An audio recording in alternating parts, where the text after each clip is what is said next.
Good evening, and thank you, Dr. Sook, and thank you, Dr. Scott, for your leadership and handing me the baton.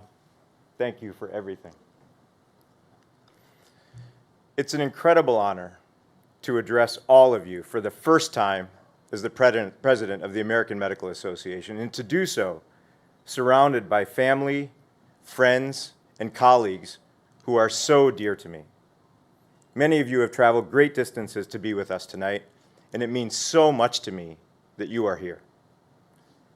I've thought a lot about this moment and what it would be like to stand at this podium under these bright lights with so many distinguished leaders in medicine, so many mentors seated behind me. To call this moment humbling doesn't capture it. It's moving. It's awe-inspiring.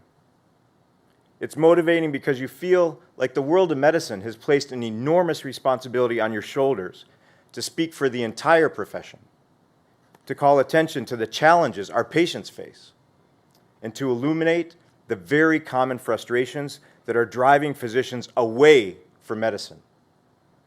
A few months ago, I didn't know if this night would even be possible.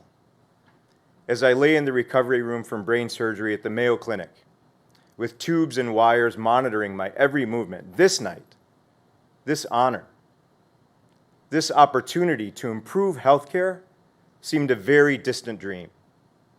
I'm here tonight because of the brilliance of many skilled physicians, because of the enduring love and patience of my family and friends, and because our healthcare system, for all its flaws, and there are many, is still the best in the world for people like me.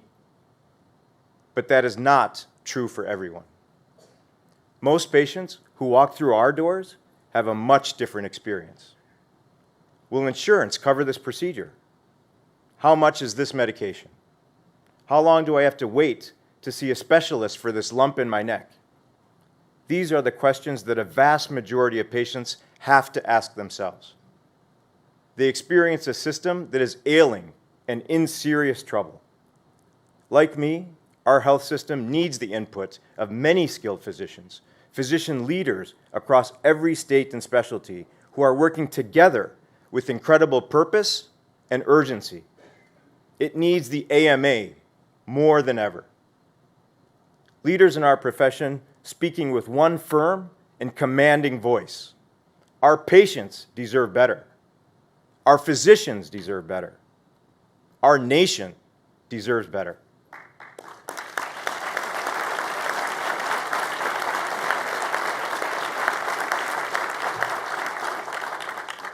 The importance of access to physician care is very much on my mind tonight.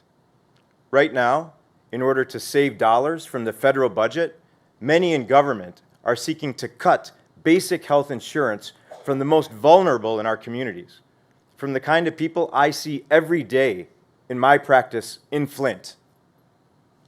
Another reason I am here and able to take the presidential oath tonight is because of the incredible advancements our nation has made in biomedical research and medical treatments that simply would not have been possible without the brilliance of physicians and scientists and considerable financial investment by our government.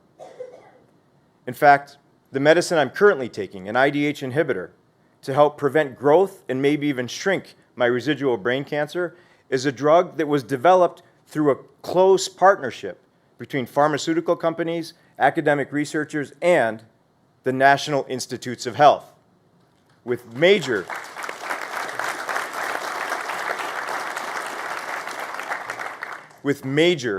government-funded support.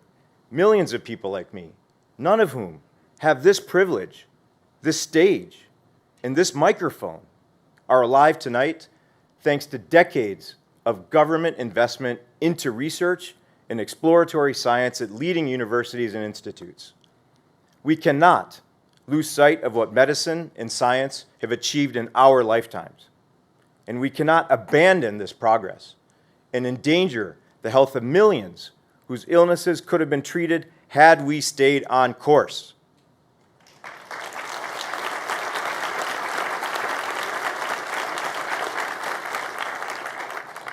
This is not a path towards greatness. It is retreating from our moral obligation to provide compassionate care for all who need it. We owe a tremendous debt to those who blazed a path so that we could walk. I stand here on the shoulders I quite literally stood on as a kid.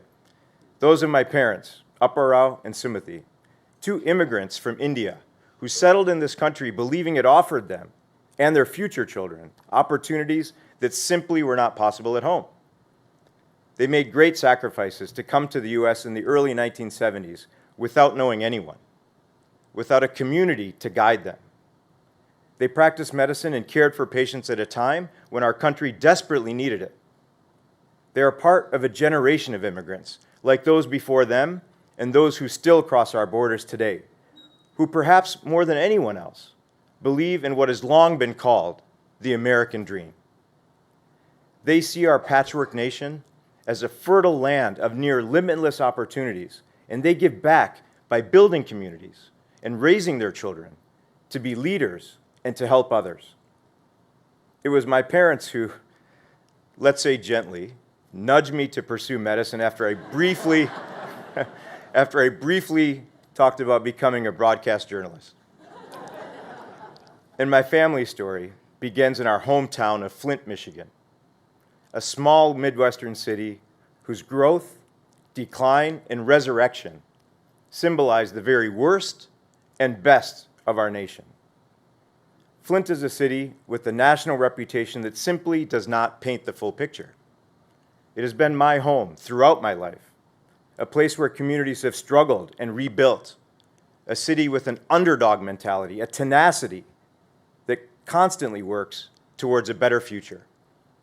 The Flint my parents arrived in was a bustling, thriving city, thanks to the General Motors automotive plant that provided a steady paycheck and a good life for tens of thousands of residents. It was brimming with shopping and great restaurants downtown. It was quite a culture shock for my parents, who both grew up in farming families in rural India. Becoming a doctor was a dream for many children in India, a dream that both of my parents had, but not one that was easily obtainable. My father's father owned a small farm, just 30 acres of land, and he sold that land acre by acre each year to earn the money to put his children through school. By the time my father graduated, all the land was gone. Through hard work and the considerable sacrifice of their families, both of my parents achieved their dreams of becoming physicians. My father, a radiologist, and my mother, a pediatrician. Married at the age of 25, they left India in pursuit of a better life. A decade later, the Flint of my childhood was quite different. The major automotive plants had closed. People were losing scores of jobs and fleeing the city. Investments dried up, and along with it, so did the civic pride that once defined our city. I too left Flint in 1988 to attend medical school at the University of Michigan, where I met a brilliant and beautiful young woman whose passion for medicine exceeded her initial passion for me. But I eventually wore her down. After medical school and residency right here in Chicago, Nita and I returned to Flint, this time with newborn twin boys. We set up our independent practice determined to help the community that raised me and be part of our city's triumphant rebirth. It was one of the most rewarding and challenging decisions I have ever made. Post-industrial Flint had and still has incredible and heartbreaking health disparities. Widespread poverty, community disinvestment, and a man-made disaster of deteriorating lead pipes have contributed to high rates of obesity, chronic disease, cancers, infant and maternal mortality, and other conditions that paint a pretty bleak picture of health. Life expectancy in Flint is about 12 years shorter than its suburbs. Nita, as an OBGYN, and I, as an otolaryngologist, see these health disparities up close. We live them with our patients, and we want for them what every physician wants for those in our care: longer, healthier lives, timely access to care, abundant healthy foods, a steady paycheck, and quality schools. Health coverage that makes that care affordable instead of the #1 cause of bankruptcy. So I ask myself, is the health system we have today capable of addressing the health needs of people of Flint, the health needs of the people anywhere in America? Physicians, especially those like Nita and me in private practice, face extraordinary financial pressures just to keep our doors open. Many have had to make difficult choices to lay off staff or limit the number of Medicare or Medicaid patients they see, or to close their practices altogether. And when they do, it exacerbates an already crippling physician shortage in the US that is likely to get much worse over the next decade. Where are our patients supposed to turn?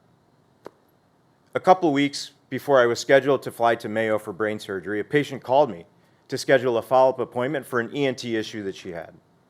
I told her that I would unfortunately be unable to see her for at least the next 6 weeks while I recovered from surgery. After checking her options to see other ENTs in our area, she decided it would be quicker to just wait for me to return from brain surgery. She didn't know, none of us could know, if I would even be able to practice medicine on the other end of this. In fact, I wrote a note to all of my office and operating room staff thanking them for 25 years of working together in case there wasn't going to be a 26th. But that's the state of medicine today. Too few physicians, stretched far too thin, attempting to care for a growing patient population, but instead dealing with computer and phone permissions. Like many of you, prior authorization hassles with insurance companies, even over the most routine of treatments like insulin for a diabetic, are an endless frustration for me, my small staff, and our patients. A few months ago, my staff had to call an insurer about a prior authorization issue because Mukkamala wasn't coming up as a provider in their system. I've been in practice for 25 years, and yet somehow I wasn't on the list of insurers that they had for our state. This is not a sustainable healthcare model. It is unnecessarily complicated. And I'm afraid it only gets worse from here if we cannot press Congress and policymakers to address the most egregious failures of our current system and put healthcare back on solid ground. This won't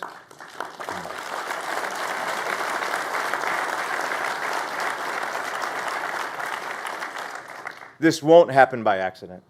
This won't happen because members of Congress all of a sudden have an epiphany that they are failing physicians and patients and worsening the deep health divides in our nation. It only happens because physicians in great numbers stand up and demand that it happens. This is the work of the AMA. That is the work across organized medicine and physicians at every state who are in the trenches with us. Our patients and our colleagues are why we fight. And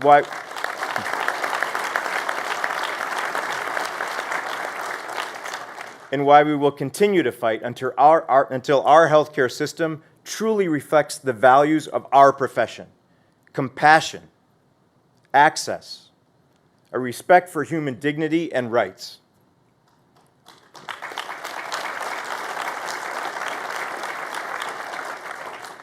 We have a long way to go, but I'm committed to this work, and I am ready for this fight. The AMA continues to sound the alarm about what 2 decades of declining Medicare payment to physicians is doing to independent practices and its disastrous ripple effects across healthcare. We continue to call attention to the worsening physician shortage, driven by excessive administrative burdens and busy work that steal time from our day and continue to an increasingly impersonal and bureaucratic system. Is it any wonder that physician burnout continues to hover around 50%? We continue to defend medical practices in our states through contentious battles over scope of practice, believing what our research clearly tells us, that patients want and deserve and simply do better when their medical care is directed by those with the most training, their doctors.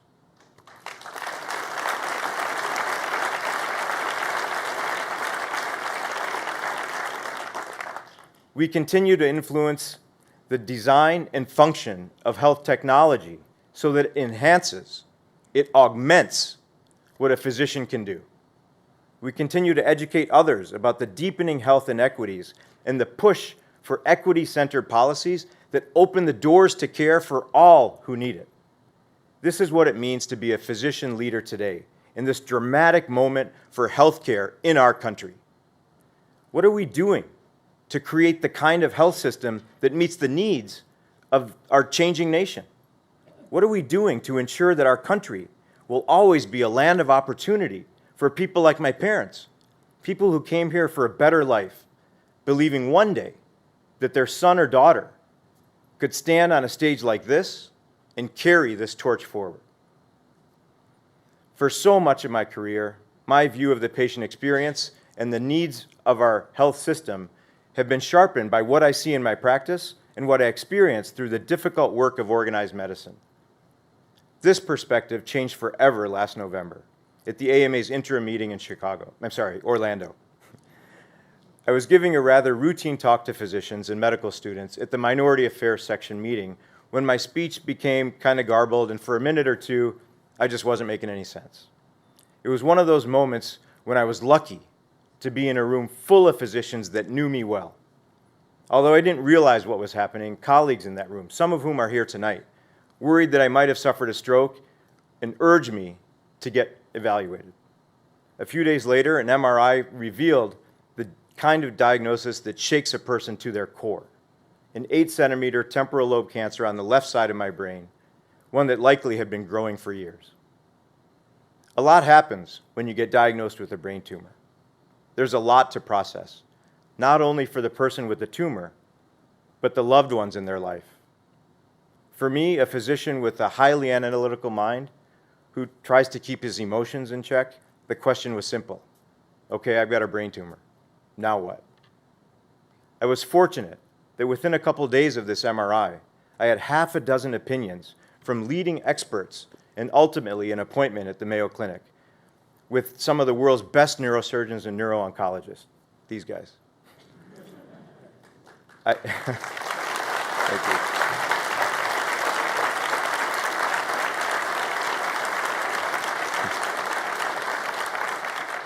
I had successful brain surgery last December, and I stand here tonight incredibly grateful, but also changed by this experience.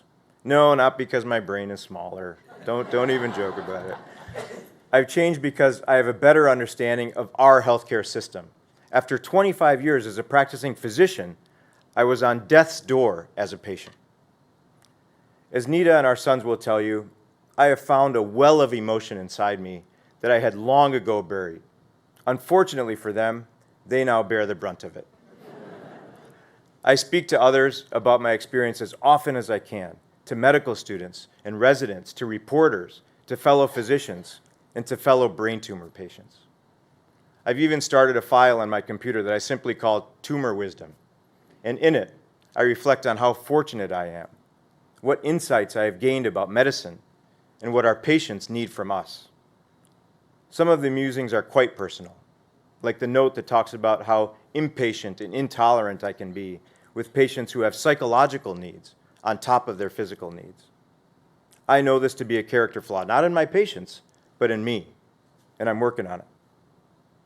Other notes relate to religion and the power of prayer and worship, beliefs that are important to me, or important to my parents and millions of others, but until now, had never been of great significance to me, but they are now. I now pledge myself to approach such things with open-mindedness and not the cynicism from before. But the very first note I wrote when reflecting on my cancer was this: if I lived just 1 mile away in almost any direction in Flint, if I didn't have the connections that come with being a prominent physician and now president of the AMA, I would still be waiting for that MRI scan instead of healing at home. And the outcome would have been much, much different. There are tremendous gaps in our healthcare system that require our attention. And it all starts with timely access to care. That's why continuing to fight for adequate healthcare coverage for our patients is so important. Why fighting to repair and rebuild our physician workforce is so important. Why fighting to spend more money on our patients and less on healthcare bureaucracy is so important.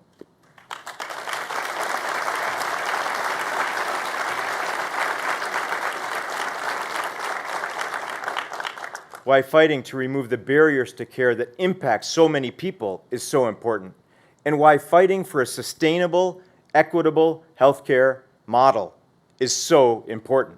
This is the work of the AMA, and it's all the work that will sustain me throughout my presidency and however many years I have left to serve my community and my profession. One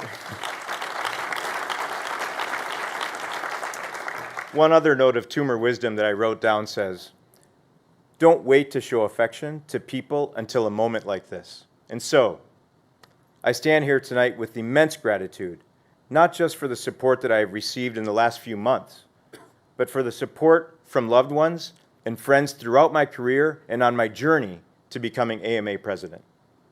Thank you to my Michigan State Medical Society and Great Lakes States Coalition and their delegations here and my advisors within my home. Thank you to my fellow otolaryngologists and our Academy's delegation here, my home away from home. Thank you to all the people here tonight from Flint, including my office staff, for your patience and tireless support. Thank you to my inner circle of friends and advisors within this House for helping me be a better leader. Thank you to my fellow board members and those that preceded them for teaching me how to lead. Thank you to the generation of leaders before me for paving the way and for all that you have done to shape this organization. And of course, thank you to my in-laws, my parents, my wife Nita, and my sons Nikhil and Devin for absolutely everything.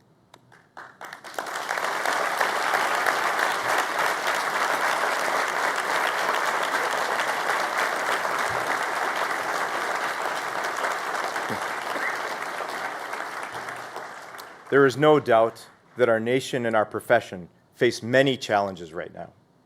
And in moments like this, it would be easy to fall into hopelessness and apathy. But this is where we must find the motivation to drive us forward, to push the work of this organization forward. I believe that physicians are built for moments like this. We are problem solvers. We are advocates. We are resilient. And we are determined. We must speak with one voice to demand a better future for our patients and our profession. This is where we rise. Thank you so much.